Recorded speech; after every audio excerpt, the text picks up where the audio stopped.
A day in my life as tourism student. As tourism student, kailangan namin mag-explore. So, ayun, pupunta kami sa National Museum of Anthropology. From province girl to city girl. Hindi ko naman in-expect na may dala pala akong nyogan.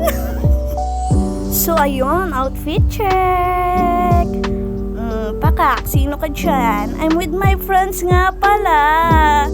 Meet CJ and Lindsay. Insert Althea. Siyempre, hindi mawawala yung pa-emote-emote. Sinabihan ko yung friends ko na i-video niya ako. Yung isa nakikingiti. Sabi ko, akin nang muna. Sige, lakad mo yan. So, ayun, walang katapusang lakad. Nakakapagod. Pag-uwi, haplay. Wow. Nino ko yung kamay yung paturo-turo na yan. Yan yung National Museum of Anthropology. Waiting kami. Tawid kami dyan. Libre nga pala dyan. Walang binabayaran.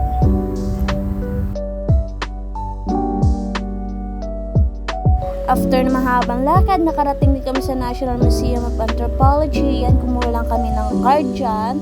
And then, pumasok na kami doon sa loob. Diba? Ang ganda nung garden nila. Makikita mo yung yung malalaking plastic galon nila na recycle nila. O, diba? Ang ganda. Nandiyan na kami sa loob.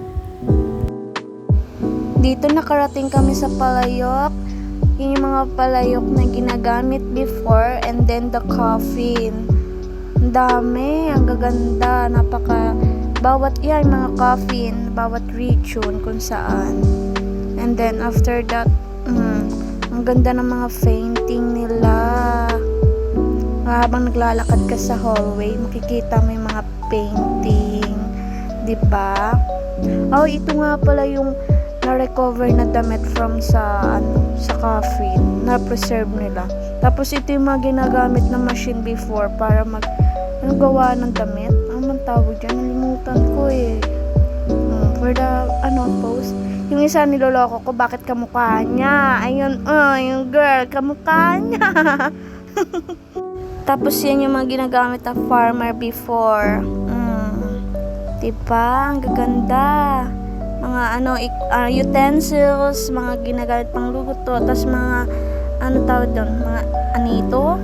Ito naman kami tawan-tawa at sabi ng friend ko, first time natin sumakay ng elevator, baka daw kami malaglag.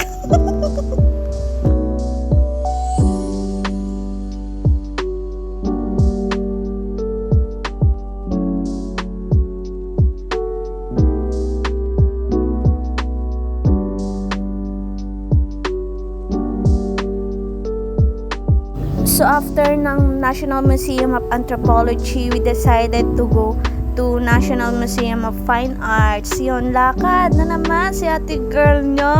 Pakalayo, pagod. Nandyan yun yung labas. Tapos pagpasok, wow, ang ganda diba? Picture. Siyempre, hindi mawawala. Ayan.